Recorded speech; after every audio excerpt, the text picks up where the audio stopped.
સવારે સ્મૃતિ આપી છે, છતાં કંઈ અયોગ્ય થયું હોય તો પશ્ચાતાપ કરીને શિક્ષા લે. અમુક બાબદો કરતા અટકજે કે અમુક વિચાર કરીને આ પ્રમાણે દિવસમાં પ્રવેશ કરજે, એમ ચેતાવવા માટે ભૂલો ન થાય એમ પહેલાં અનેક વાક્યો કહ્યા. હવે કૃપાલે કહે છે કે કોઈ અયોગ્ય થયું હોય, કોઈ ભૂલ પણ થઈ જાય તો બીજા દિવસે એવી ભૂલ ન થાય તેના માટે પશ્ચાતાપ કરીને શિખામણ લે કે ભૂલ થઈ તે થઈ, પણ હવે નહીં થવા દો. એકલો પશ્ચાતાપ કરે અને ફરી એવી ભૂલો કર્યા કરે અને ફરી પશ્ચાતાપ કરે, તેથી જીવન સુધરતું નથી. રોજ ભૂલા કર્યા કરે, રોજ પશ્ચાતાપ કરે, તેથી કાંઈ વળે નહીં, એના જીવનનો ફરક પડે નહીં. જીવનો ઉતારવા માટે એ વાત લક્ષ્યમાં લઈ અને તે પ્રમાણે વર્તવું જોઈએ, દોષોને કાઢવા જોઈએ. એના પર એક દ્રષ્ટાંત છે. એક કુંભાર માટલા બનાવતો હતો, તે એક છોકરો સામે બેઠો, બાળક, તે જ્યારે માટલું ઘડીને ચાક ઉપર તૈયાર કરે કે પેલો બેઠો એક તાકીને એક કાંકરો મારી દે અને માટલું ફોડી નાખે. ત્યારે પેલો કુંભાર કે ભાઈ શું કરે, તું આવું શું કરે, આવું કર નહીં. ત્યારે પેલો છોકરો શું કહે, જૈનનો છોકરો એ શું કહે, મિચ્છામિ દુક્કડમ, મિચ્છામિ દુક્કડમ, માફ કરજે, ભૂલ થઈ. ફરી પેલું બીજું માટલું ઘડીને તૈયાર કર્યું કે ફરી કાંકરો તાકીને ફોડી નાખ્યું. એટલે ફરી પેલો કે અરે શું કરે, આ માટલું ફૂટી જાય, તો કે મિચ્છામિ દુક્કડમ.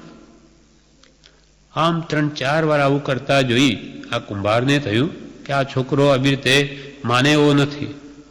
એટલે શું કર્યું, એણે એક કાંકરો લઈ અને છોકરા પાસે ગયો, એના કાનમાં મૂકી ને આમ મરડ્યા કરે કાન એનો. એટલે પેલો છોકરો બૂમ મારે, એ મને દુખે છે બહુ, કે તો કે મિચ્છામિ દુક્કડમ.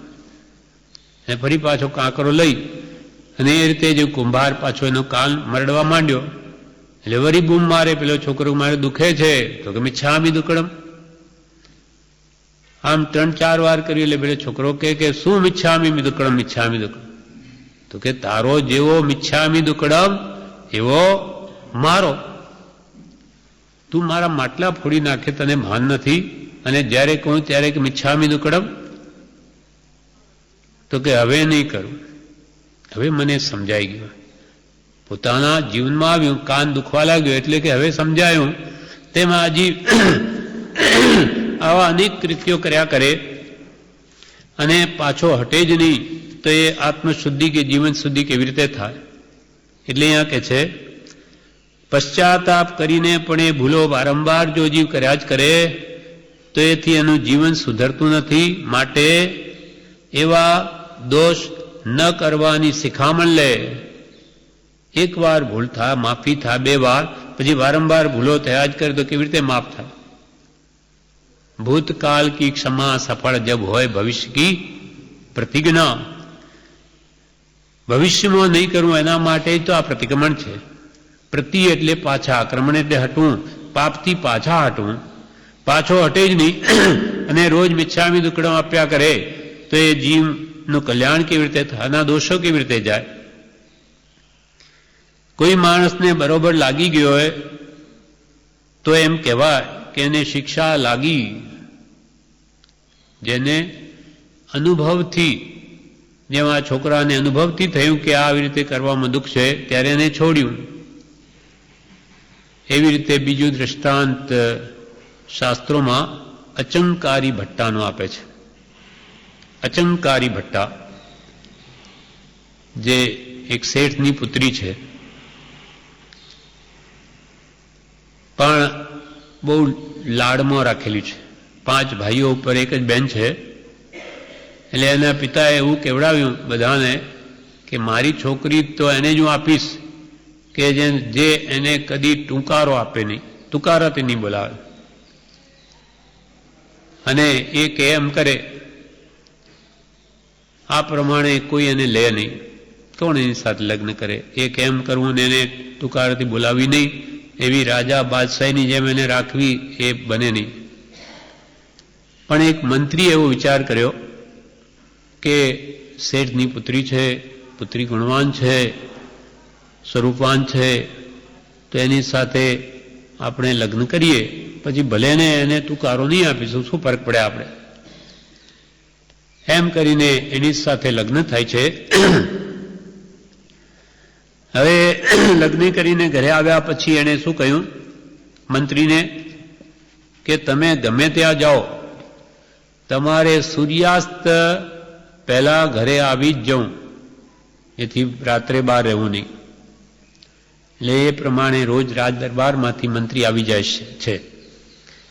આ વાત રોજે આમ થતાં કોઈએ રાજાને આમ કહી દીધું કે તો આ તો એની પત્નીના કહ્યા પ્રમાણે કરે છે. એની પત્ની જેમ કે ને તેમ જ કરે. પત્ની એમ કહ્યું છે કે સૂર્યાસ્ત પહેલા આવી જવું એટલે આવે છે. એટલે રાજાએ શું કર્યું, અમુક કામ બતાવી અને કલાક 1.5 કલાક સુધી મોડું કર્યું, નહીં 2-3 કલાક કાઢી નાખ્યા. રાત્રે 10-11 વાગે કંઈ ઘરે જાય છે. પેલી તો બહુ ગુસ્સે ચડી છે, એકદમ ક્રોધ આવ્યો છે કે આવે ત્યારે એને બતાવી દો. પણ એ ક્રોધમાં એને કંઈ બીજું સૂઝ્યું નહીં કે બસ હવે હું અહીંયા નહીં રહું, હવે હું મારા પિયરમાં જ જઈશ, મારા બાપના ઘરે જઈશ. હવે જેવો એ રાતના 11 વાગે આવ્યો, બારણું પહેલા તો ખખડાવ્યો તો ઉગાડે જ નહીં. માંડ બહુ ઠોક્યું બારણું, એટલે એ પાછળ જ ઊભી રહી બારણાની, અને જેવું બારણું ઉઘાડ્યું કે પેલો અંદર ગયો કે પોતે તરત જ બહાર નીકળી ગઈ. એને ખબર ન પડે, ભલે એને મોટા મકાનનો શોધ્યા જ કરે. હવે બહાર જઈને રાતના 11-12 વાગ્યા છે, એકલી પોતાના બાપના ઘરે પિયર જવા નીકળી. એ ક્રોધ કશાય મને ભાન નથી કે હું શું કરી રહ્યો છું. ત્યાં રાત્રે એને ચોરોએ પકડી, પછી એને એના જે દાગીણા હતા બધા લઈ લીધા. મંત્રીની સ્ત્રી એટલે લઈ લીધા અને એને કહ્યું કે તું મારી સ્ત્રી થા. પણ એ સતી હતી. એ કે હું કોઈ દિવસ નહીં થાઉં. એને પ્રયત્નો કરવા છતાં કંઈ ચાલ્યું નહીં, એટલે એને એક રંગરેજને વેચી દીધી. રંગરેજે પણ કહ્યું કે તું મારી પત્ની થા. એને કે હું કોઈ દિવસ આવા કામ નહીં કરું. તો કે અમે તારું લોહી કાઢીશું રોજે, કે 15 દાડે. તો કે ભલે જેમ કરો એ કરો, પણ હું મારું શિયલ ખંડન નહીં જ કરું, ભલે મરી જઈશ. તો આ પ્રમાણે ત્યાં રહે છે. એને દર 15 દિવસે પેલો રંગરેજ એનું લોહી કાઢે અને કપડામાં એનું કોઈ ભેળ કરે છે, અને પછી ખાવાનું ખવડાવે, પણ 15 દિવસે લોહી કાઢે. એમ કરતા કરતા એ સૂકલી લકડી જેવી થઈ ગઈ. તે શહેરમાં એના ભાઈઓ ફરતા ફરતા ત્યાં આવે છે, અને એ ભાઈઓ તો એને ઓળખી ન શક્યા, પણ એ એના ભાઈને ઓળખી ગઈ કે આ મારો ભાઈ છે. એટલે આને બધી વિગત કહી કે મને અહીંયા હું આવી પડી છું, પરવશ છું. એટલે ભાઈ તરત જ એને પૈસા આપીને છોડાવી લે, પછી ઘરે લાવે અને ખાવા પીવા બધી સગવડ કરી અને પાછી એને તાજી માજી કરે છે. પાછી મંત્રીને ત્યાં જાય છે. પણ હવે એને એવો પાઠ એને શીખી લીધો કે હું જીવનમાં કોઈ દિવસ પણ ક્રોધ તો ન જ કરું. એની અદ્ભુત દ્રઢતા જોઈ અને ઇન્દ્રે પણ ત્યાં દેવલોકમાં એની પ્રશંસા કરી. એટલે એક દેવને એમ થયું કે એમ કોઈ કાળે બને નહીં. દેવ તો ગમે તેને ચલિત કરી શકે. એટલે પછી દેવ એની પરીક્ષા કરવા આવે છે એક મુનિનું રૂપ લઈને, અને એ મંત્રીના ઘરે આવીને એમ કે છે કે એક મહાત્માને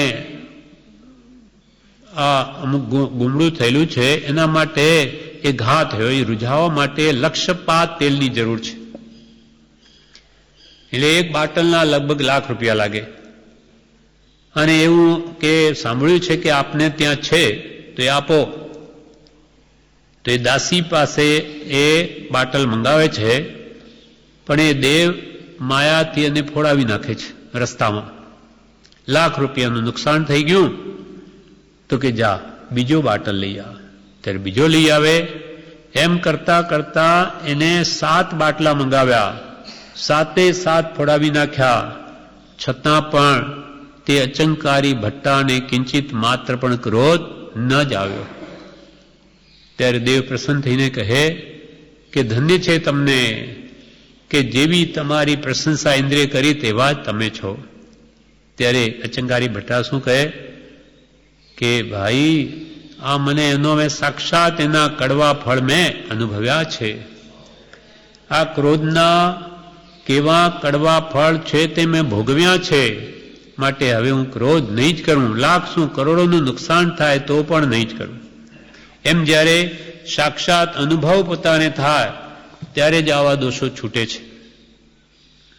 એટલે કહ્યું છે કડવા ફળ છે ક્રોધના નાની એમ બોલે, કડવા ફળ છે ક્રોધના નાની એમ બોલે, રીસતડો રસ જાણીએ હલાહલ તોલે, રીસતડો રસ જાણીએ હલાહલ તોલે, કડવા ફળ છે ક્રોધના નાની એમ બોલે.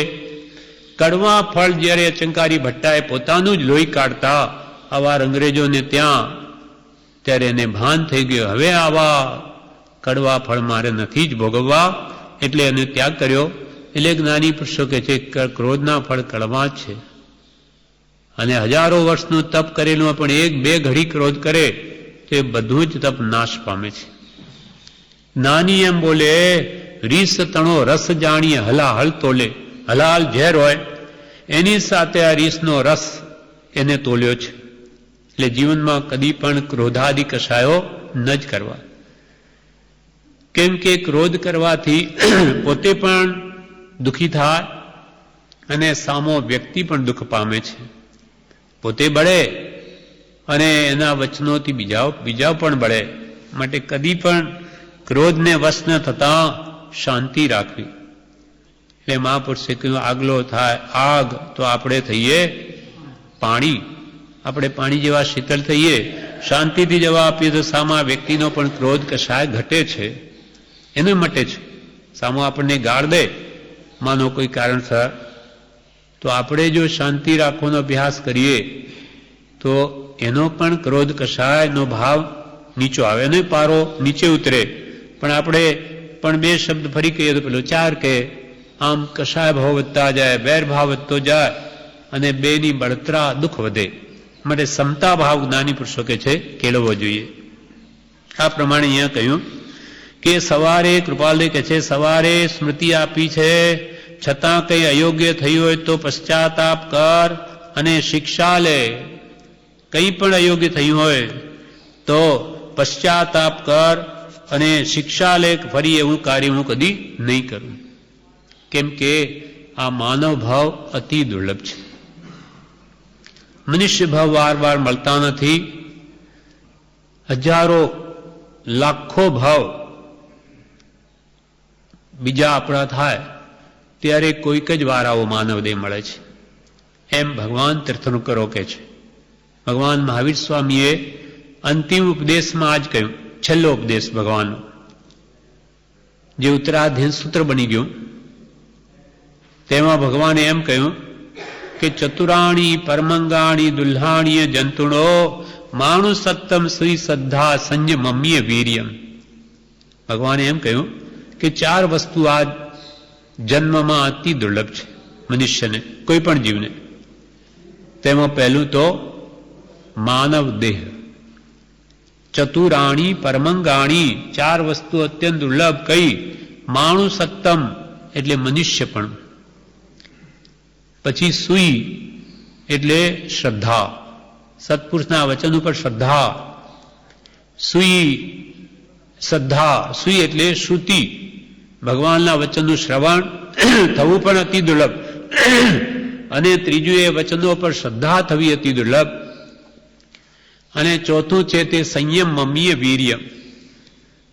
ભગવાને જે પ્રમાણે કહ્યું તે પ્રમાણે આપણું વર્તન થવું, સંયમ આવવો તે તો અતિ અતિ દુર્લભ છે. એમાં સૌથી પહેલા અતિ દુર્લભ ભગવાને શું કહ્યું? તો કે આ મનુષ્યપણું, જે માનવ દેહ આપણને મળ્યો એ જ અતિ અતિ દુર્લભ છે.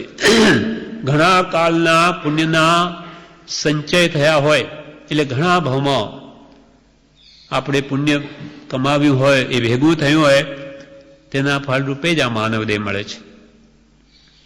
કૃપાલદેવ પણ આ વાત એક કાવ્યમાં લખી છે, જેનું નામ જ અમૂલ્ય તત્વ વિચાર, જેનું મૂલ્યાંકન ન થઈ શકે એવો તાત્વિક વિચાર જેમાં મૂક્યો છે.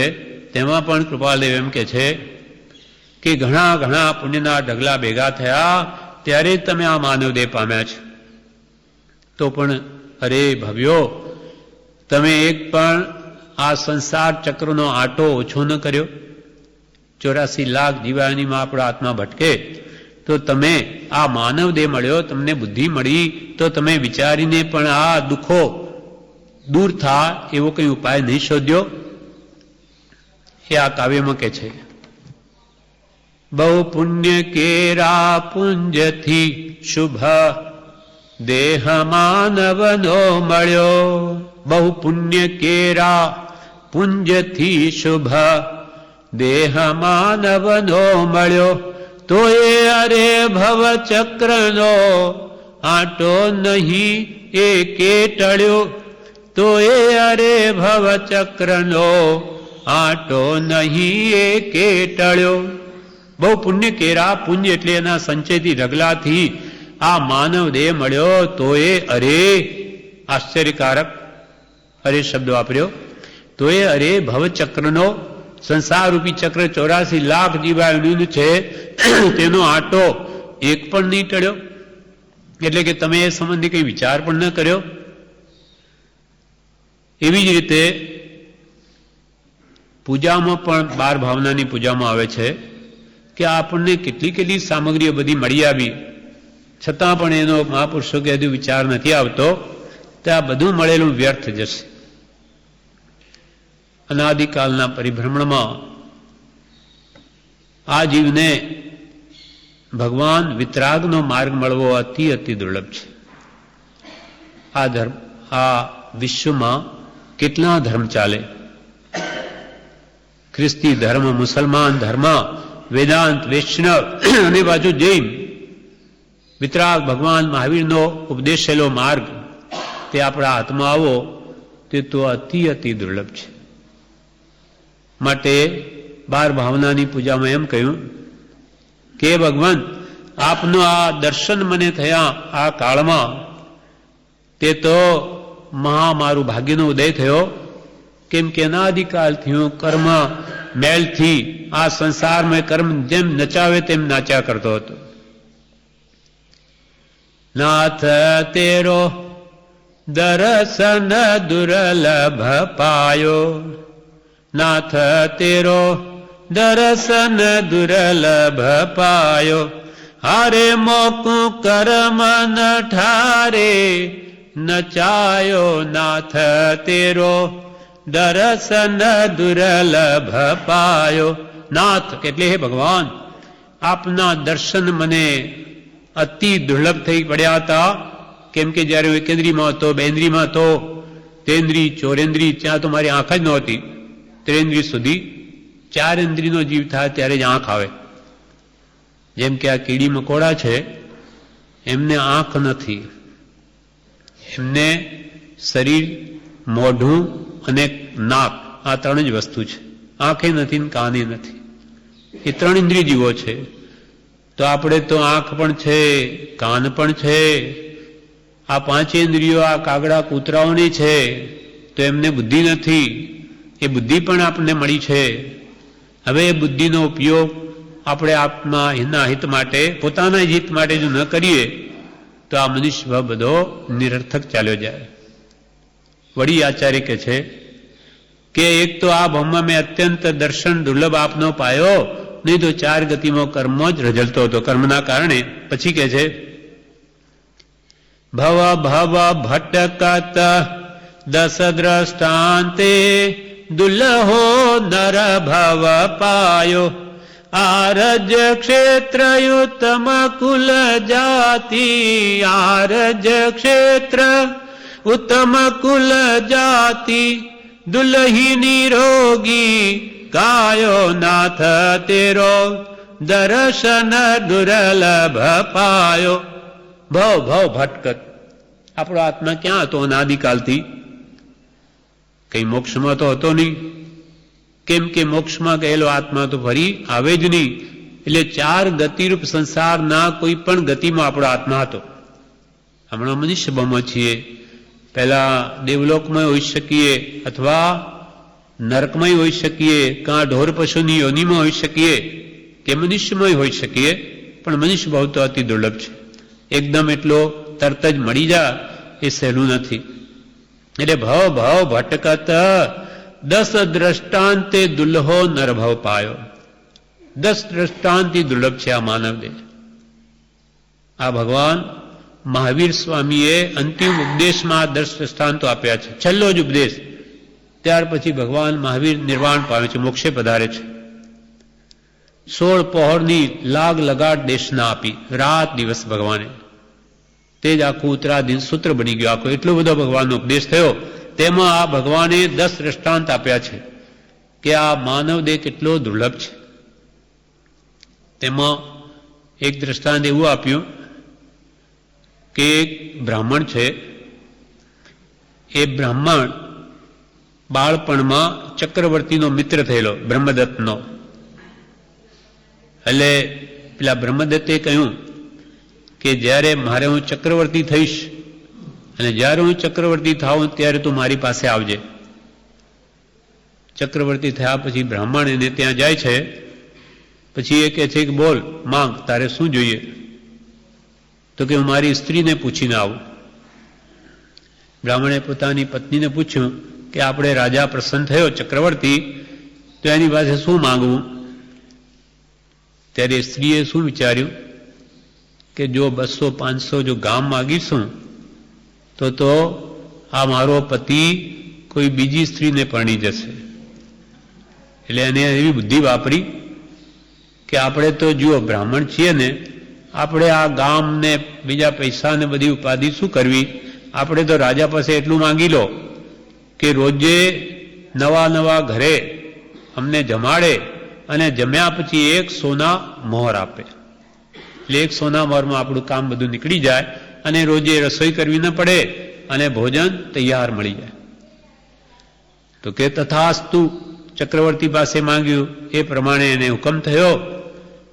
તેની જમવાની શરૂઆત સૌથી પહેલા ચક્રવર્તીના ઘરથી થઈ.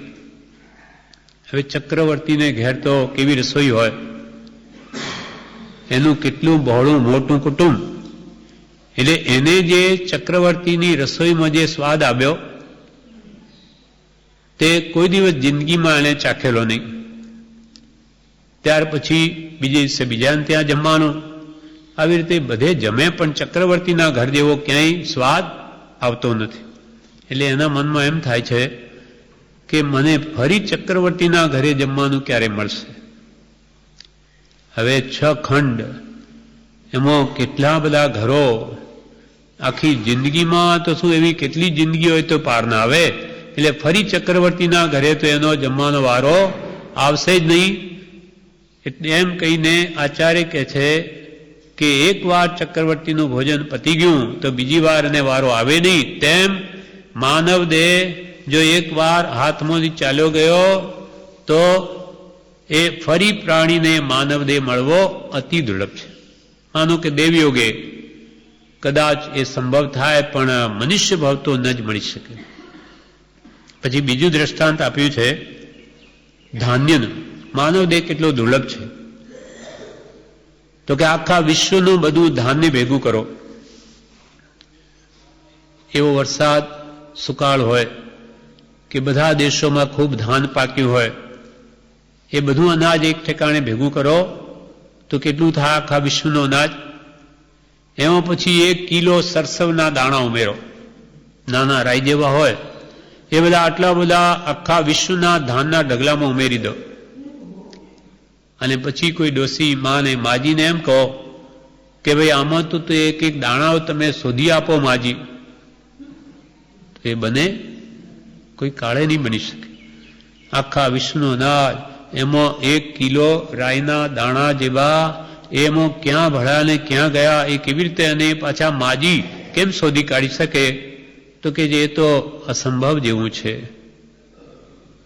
પણ દેવયોગે કદાચ એ સંભવ થઈ શકે, પણ આ એકવાર જો મળેલો માનવ દેહ હાથમાંથી ચાલ્યો ગયો તો ફરી મળવો તેના જેવો જ દુર્લભ છે. આવા 10 દ્રષ્ટાંતો આપ્યા છે. ત્રીજું દ્રષ્ટાંત ભગવાન મહાવીર સ્વામી એવું આપ્યું કે ધનદ નામનો એક શેઠ હતો. એ પરગામ ગયો ત્યારે એને પુત્રોએ એવું વિચાર્યું કે આપણા પિતા કેવલ રત્નો જ ભેગા કર્યા કરે, જ્યારે બીજા કરોડપતિઓ તો પોતાના મકાન ઉપર જેટલા કરોડો હોય તેટલી ધજાઓ લટકાવે. તે જમાનામાં એવું હશે કે જેટલા કરોડપતિ એના પર જેટલા કરોડ એટલી એના પર ધજા હોય. ત્યારે એણે પણ એવો વિચાર કર્યો કે આપણે પણ રત્નો વેચી અને આપણે આપણા મકાન ઉપર ધજાઓ બાંધીએ અને મોટા શેઠ ગણાઈએ. તેથી જે પરદેશી હીરા માણેક મોતી એની પાસે હતા, જે લેવા આવ્યા એણે તો જે માગ્યા ભાવે વેચી દીધા. આ છોકરાઓને ભાવની પણ કે ખબર નહીં, જેણે જે માંગ્યું વેચી દીધું, જેટલા કરોડ આવ્યા એટલી ધજા ઉપર લબડાવી. અને પછી જોયું કે જ્યારે પિતા આવ્યા, જોયું કે આ છોકરાઓએ તો બધો લક્ષ્મીનો નાશ કરી દીધો, રૂપિયાના 4 આના કરી દીધા. એટલે કહ્યું કે જાઓ, લક્ષ્મીનો નાશ કરનાર, તમે બધા ઘરમાંથી જતા રહો અને જે રત્નો બધાને વેચ્યા બધા પાછા ઘરે લઈ આવો, ત્યારે આવજો, ત્યાર સુધી નહીં. હવે કેવી રીતે બની શકે? કયા દેશનો કયો માણસ ક્યારે આવ્યો, કેવી રીતે લઈ ગયો, એ કોઈ કાળે ન બને. એ તો વસ્તુ હાથમાંથી ગઈ. જેમ ગયેલી વસ્તુ તે ફરી પાછી આવી શકે નહીં, તેમ ગયેલો માનવ દેહ ફરીથી હાથમાં આવે નહીં. આટલો અમૂલ્ય માનવ દેહ આપણને મળ્યો છે, જે દેવ દુર્લભ છે. દેવોને પણ ન મળે, સમ્યક દ્રષ્ટિને પણ એના આયુષ્ય ઘણા મોટા હોય.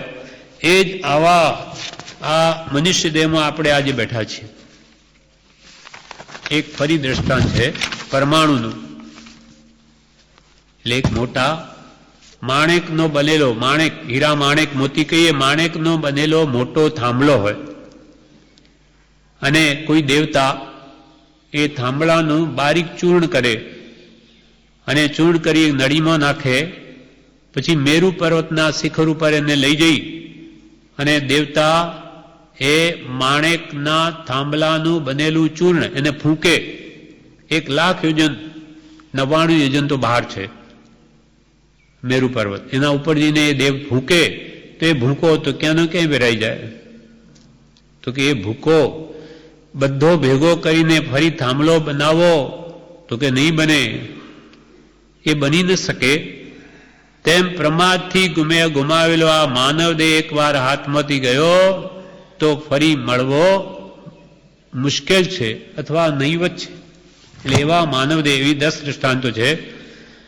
આપણે આટલાથી જ હમણાં વિચારીએ કે આવો મનુષ્ય દેહ જે આપણને પ્રાપ્ત છે, એ જો હાથમાંથી નીકળી ગયો તો ફરી આવો જોગ નહીં આવે. એટલે અહીંયા કહ્યું ભવ ભટ્ટ કરત 10 દ્રષ્ટાંતે દુલ્હો નર ભવ પાયો આરજ્ય ક્ષેત્રયુતમ કુલ જાતિ દુલ્હિની રોગી કાયો નાથ તેરો દર્શન દુર્લભ પાયો.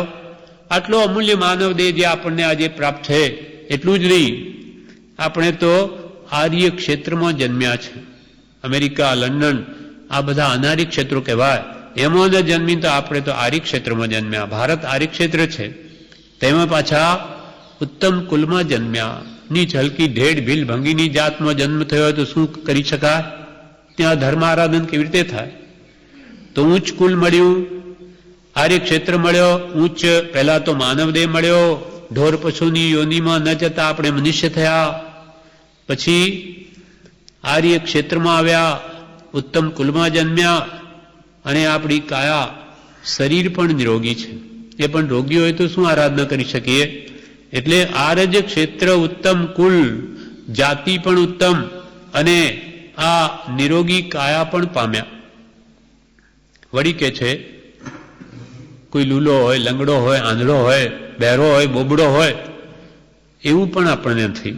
5 ઇન્દ્રિયો પણ આપણને પ્રાપ્ત છે, અને ધન પૈસાનો પણ જોગ છે. ધન પ્રાપ્તિ ન હોય તો પણ ધર્મ આરાધન કરવું મુશ્કેલ થઈ પડે, એને નિવૃત્તિ ન મળે. એટલે ધનની પ્રાપ્તિ એ પણ એક જાતની સમાધિ છે. એ તરફનો વિકલ્પ ન હોય તો એ ધર્મ આરાધન કરી શકે. અને સૌથી વિશેષ અતિ દુર્લભ તે સાચા આત્મજ્ઞાની સદગુરુનો યોગ, તે પણ આપણને આ કાળમાં પ્રાપ્ત છે. અને સિદ્ધાંત ભગવાન મહાવીરના જે છે તે આપણને યથાર્થ રીતે સમજાવનાર આપણી ભાષામાં આવા પુરુષ મળી ગયા. જે કૃપાલય ભગવાન મહાવીરના અંતિમ શિષ્ય હતા, તે આપણી ભાષામાં ભગવાને શું કહેલું તે એમને 900 ભવનું જ્ઞાન હોવાથી એ કહે છે કે ભગવાન મહાવીર એમ કહેતા હતા, એમનું એમ કહેવું હતું. તે આપણને આજે સિદ્ધાંત ભગવાન મહાવીરનો સંભળાવે છે. અને એ સમજવાની કંઈક બુદ્ધિ પણ આપણને મળી. સમજવાની જિજ્ઞાસા કે બુદ્ધિ ન હોય તો ગમે એટલો બોધ આપે તો આપણને શું સમજાય. એટલે અહીંયા કહે છે 5 ઇન્દ્રિય પ્રવડી પામી દુલ્હો ધન સંપ્રદાયો, સદગુરુ જોગ સિદ્ધાંત સાંભળવો, સદગુરુ જોગ સિદ્ધાંત સાંભળવો, દુર્લભ ચિત્ત સમજાયો, નાથ તેરો દર્શન દુર્લભ પાયો. બીજી યોનિઓમાં ક્યાંય ભગવંત આપના દર્શનો કરી ન શક્યો, પણ આજે મને આ બધી જ અનુકૂળતા છે. વળી એનાથી પણ વિશેષ દુર્લભ તે શ્રદ્ધા છે. ભગવાનના વચનો શ્રવણ થઈ અને એના ઉપર શ્રદ્ધા થવી, એવું જે દુષ્કર અંગ પણ દુષ્કર અંગ ધરાયો, એ પણ એ ભગવાન આપણી કૃપાએ કંઈક પ્રાપ્ત થયું તો આપણી પાસે આવીએ છે. એવી બધી સામગ્રી મળવા છતાં હે ભગવાન, આ મારો આત્મા મૂડ એવો તે પ્રમાદથી બધું હારી ગયો. આટલી બધી સામગ્રી આપણને મળી અને એનો જો આપણે ઉપયોગ ન કરીએ તો મહાપુરુષો કે છે તારા જેવો કોઈ મૂર્ખ નથી. બધી સાધન સામગ્રી મળી અને પ્રમાદમાં બધું વહ્યું ન જાય એના માટે આપણને જાગૃત કરવા કે છે. સદ્દહણા, સદ્દહણા એટલે શ્રદ્ધા. સદ્દહણા શુદ્ધિ જીન સૂત્રની દુષ્કર અંગ ધરાયો. આવું દુષ્કર અંગ પણ આપણને પ્રાપ્ત થયું. સામગરી સઘળી લઈ સુંદર, સામગરી સઘળી લઈ સુંદર, મૂઢ પ્રમાદે હરાયો, નાથ તેરો દર્શન દુર્લભ પાયો. હારે મોકું કર્મ ન ઠારે ન ચાયો, નાથ તેરો દર્શન દુર્લભ પાયો.